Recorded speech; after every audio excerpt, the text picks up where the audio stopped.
FA quarter-finals. Hold on, wait. Did Man City humiliate Liverpool in this magnitude?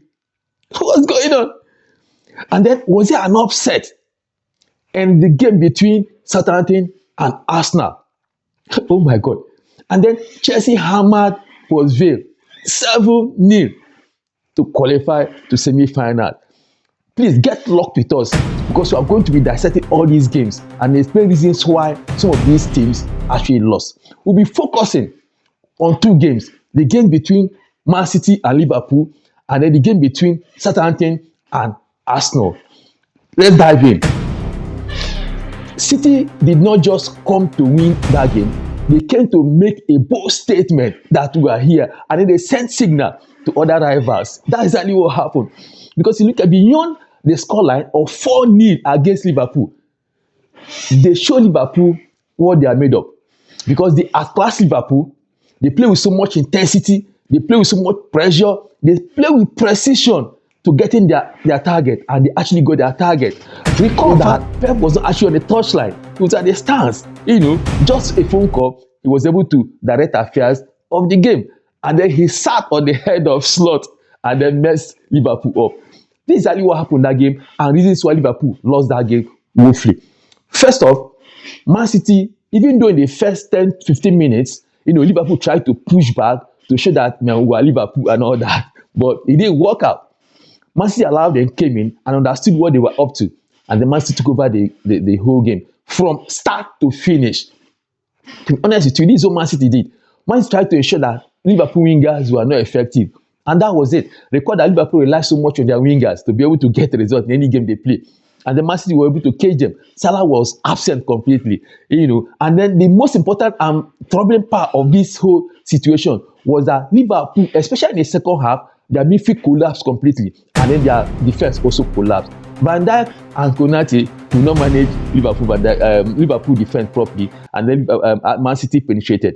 This is what Liverpool did wrong in this particular game. One, they concentrated so much on trying to stop Doku. Doku is a nightmare to every team, and also tried to stop Nico O'Reilly, which was also a problem to them, as well as Cherki. So doing this, they lose guard on Haaland. This what happened, and Haaland was able to get an upper hand. And when you lose guard on a player like Haaland, a top striker like Haaland, you get punished because he's good at area balls, he's good on the ground, because his left foot is very, very dangerous. Now when O'Reilly, who is very flexible, a teenager who is very flexible, an academy player who broke into the mainstream of City, tried to work on Van Dijk's intelligence. Van Dijk just tackled him, and there was a penalty. For that moment, Liverpool got destabilized.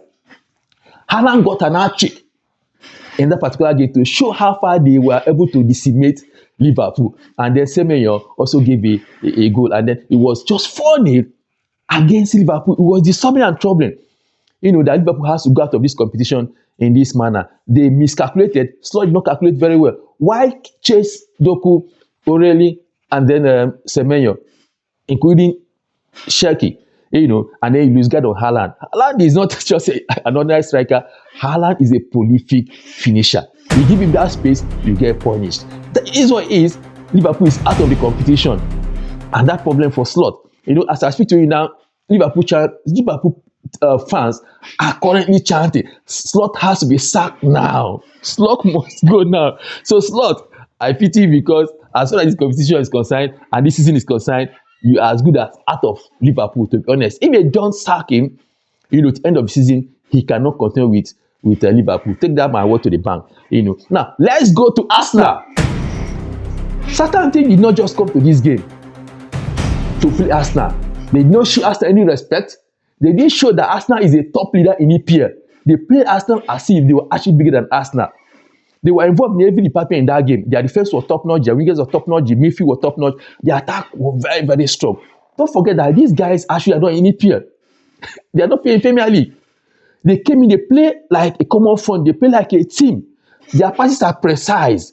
Their precision was just top-notch. And these guys were just too good. They were controlling the majority of that game, to be honest with you. Arsenal is a big team. I don't want to believe that Arsenal actually formation was the problem. No, their formation is enough to be able to prosecute that game and win that game. That is my position, arguably. And then secondly, too, the players they use for this particular game, should also win this game. But what happened? Arsenal slept.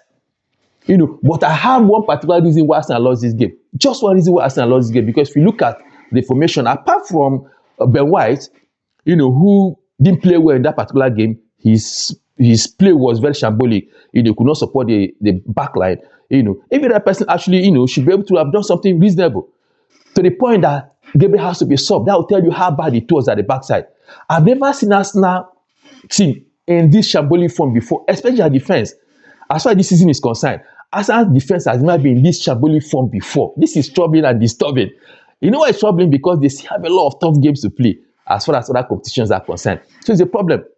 Yes, it's a very, very big problem. So these guys actually knew Arsenal situation and then they capitalized on it. So the reason why Arsenal lost this game and why they played so poorly was because of the international game.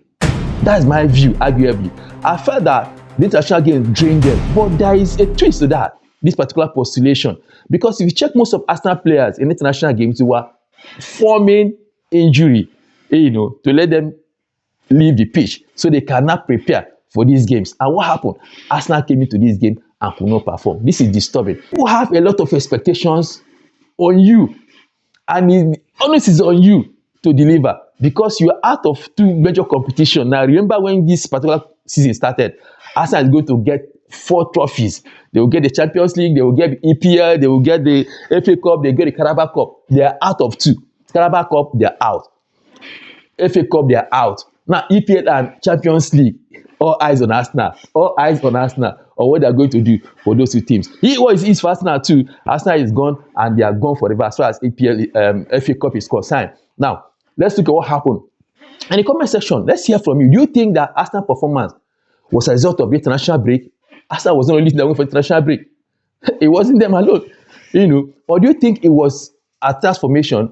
Or do you think the players were actually tired? Or do you think they are losing it? Because they keep on bottling situations. They've just bottled FA Cup. They have bottled Carabao Cup. What next?